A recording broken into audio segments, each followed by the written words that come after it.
Apple, Amazon, and Google. They get you your phones, your packages, and well, allow you to search weird things on the internet. But these companies are all synonymous with one other thing: jobs. Lots and lots of jobs. But what's the economic, social, and political impact of thousands of people moving into a town to work for one company? Hi guys, I'm Omar, and this Sunday we're looking at how cities try to attract big companies and how that can sometimes help and sometimes hurt the people who live there.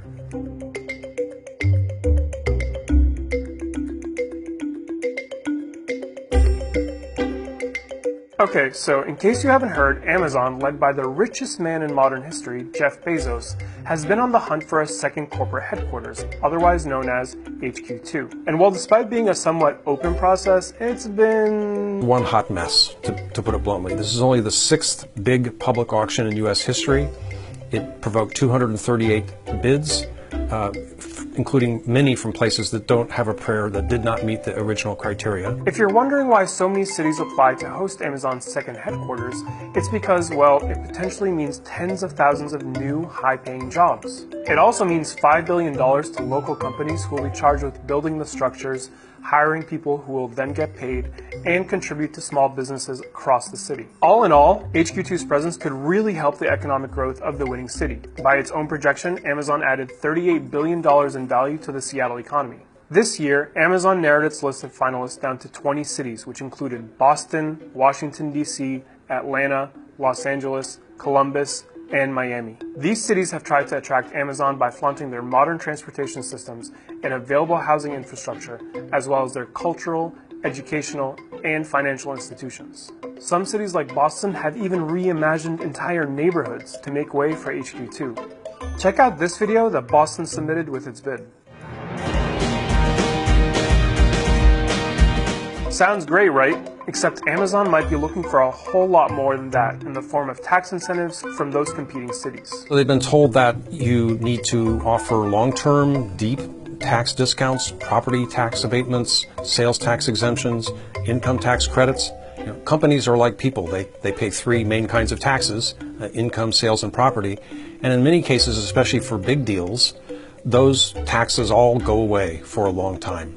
So you might think, wow, Amazon's pretty ballsy to expect all of that. Well, Amazon's gotten a lot from its years in Seattle, allowing it to become the second most valuable company in the world at $768 billion just this year. But while Amazon's fortunes have been on the rise, the same can't be said for its hometown. Despite Amazon investing nearly $40 million in housing for Seattle, the city has seen the cost of housing skyrocket. Since 2010, more than 100 people a day have been moving to the city and the surrounding area. In the last 5 years, housing prices have shot up by 70%, with median rent in Seattle hitting $1,448 in 2016, coming in at 5th overall nationwide. And despite the increase of thousands of high-paying jobs in the city, the rate of homelessness has increased by close to 50% between 2011 and 2017. I got, economically zero unemployment in my city, and I got thousands of homeless people that actually are working and just can't afford housing. So that's what's been happening in Seattle, and now Amazon is looking for incentives in the next city it moves to. Oh, and by the way, Amazon does not receive any tax incentives from Seattle. It's only there because it was founded in the city, and maybe the fact Washington State doesn't have any kind of income tax. We know that 3 bids exceeded $7 billion from St. Louis, Newark, and Montgomery County, Maryland. And this is going to be perhaps the biggest subsidy deal in U.S. history. It may rival the $8.7 billion deal that Washington State gave Boeing 5 years ago. And these incentive deals are actually pretty common. States and cities will often throw this kind of money at big companies. Like Ohio's $120 million to GE between 2007 and 2011. And Wisconsin's $3 billion subsidy deal that went to electronics manufacturer Foxconn. And that's just a drop in the bucket for these types of deals between companies and local governments across the US. Studies have shown that the total amount of subsidy deals for corporations could be worth anywhere between $45 and $90 billion. The rate at which these deals are made has also tripled since the 1990s. But this phenomenon goes way back. The history of incentives goes back to the late 1930s.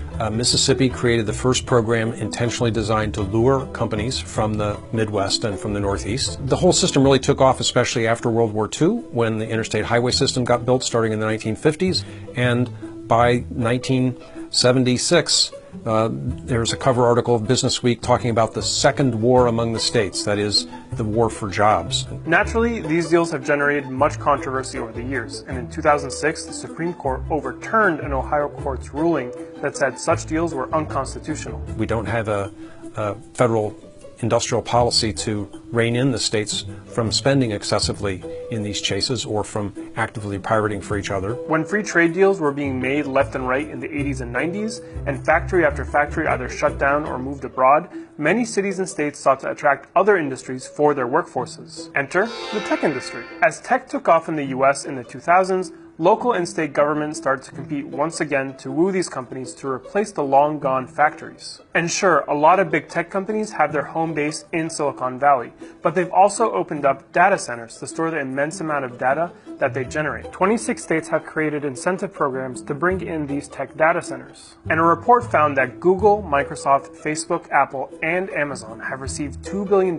in subsidies for 11 data centers in the past decade. So with that much money being spent by taxpayers to build data centers left, right, and center, you'd hope that there'd be a lot of jobs as a result, right? Well, the study also found that these data facilities only employ under 200 people on average, and these states had spent roughly $2 million per job created. We can point to examples of incentives that have worked, and usually those are programs that don't benefit one program hugely, but instead target a whole industry. But while it's possible for a local government and the dominant industry to work together to better a city or a state, there's still the question of over-reliance on a single industry. Take Detroit, for example. For about 70 years, Detroit was the home of the American auto industry. But when international competition grew, it became more expensive for the industry to remain in Detroit with the numbers it had in manufacturing and employment. As the auto industry started to leave Detroit, the city's economy collapsed.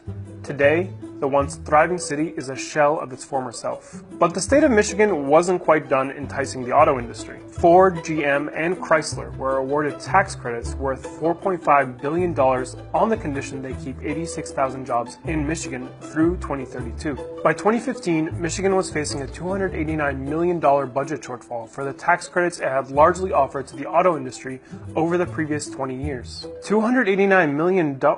Does Flint even have clean water yet? Nope. If we pick smartly and pick companies that have a future, we can grow the whole industry over time and also increase the likelihood that the companies will stay put in that area because they see value in being tied to the local university, the local training program. So given how little so many cities and states across America often get out of the presence of these massive companies, many of them have started fighting back, including Seattle. Last year, Seattle proposed what was called an Amazon tax that would see Amazon tax $275 for each employee, something that they could have easily afforded. While the tax was not completely aimed at Amazon, the tech giant was certainly the main target. The city council unanimously passed the resolution, but only a month later, as the city council faced intense pressure from Amazon and business leaders in the city, it was forced to repeal the resolution. I don't think head taxes are the best way to approach this deal. I think that you have to have a comprehensive approach. We know how to do this. It's called community benefits agreements. But the idea of an employee head tax is popular far beyond Washington state. About 43 miles from our San Francisco studio in Mountain View, where close to 40% of the workforce is employed by Google, there's a proposal for what some have called the Google tax. And we decided to go talk to the mayor of Mountain View. This guy, Lenny Siegel, who helped introduce the proposal for the new tax that would make companies like Google pay a head tax for every employee. Mayor Siegel's lived in Mountain View since 1972, and while he's seen it change a lot, its core culture, he says, hasn't. Before Google was in Mountain View was a thriving tech center. We're actually the birthplace of Silicon Valley. There's been a gradual transition in Silicon Valley away from physical manufacturing to software and services. And Google is one of the companies that represents that. The tax, which isn't officially called the Google tax, by the way, would charge all companies in Mountain View a tax per employee based on the size of the company. That yearly tax revenue could amount to over $3 million, almost half of which would be coming from Google. And for perspective, right now, all businesses in Mountain View pay a yearly $30 flat fee, regardless of size. That brings in about $250,000 to the city. Now, it's worth noting that Mountain View never offered any incentives to Google. Instead, because of the pre-existing knowledge from the semiconductor business and NASA, Google was attracted to the city. But why does Mountain View need this extra tax? So it's a problem for our communities and, in fact, a problem for our employers. Housing here is extremely expensive. The value of my house has gone up maybe by 20 times since I bought it in 1972. And we don't have transit other than Caltrain to get people to work. And the mayor's not worried about alienating companies with this tax because he knows that the lack of affordable housing is scaring away potential employees. The tax that we're proposing is so small compared to the payroll of any of the companies that are here that we don't think it'll have any negative impact on their plans to continue doing business or even to expand here. So is this what our fiscal future looks like? Stuck between bad incentive deals and coaxing companies into paying their fair share? There may be times where incentives will work, but by and large, the best way to create a sustainable business community is to focus on education, to focus on the quality of life, to protect the environment, make it a place where people want to live. And for companies like Amazon, that might be prime advice. Sorry about that, guys. Don't forget to like, share, and follow, and come back next week for another great video.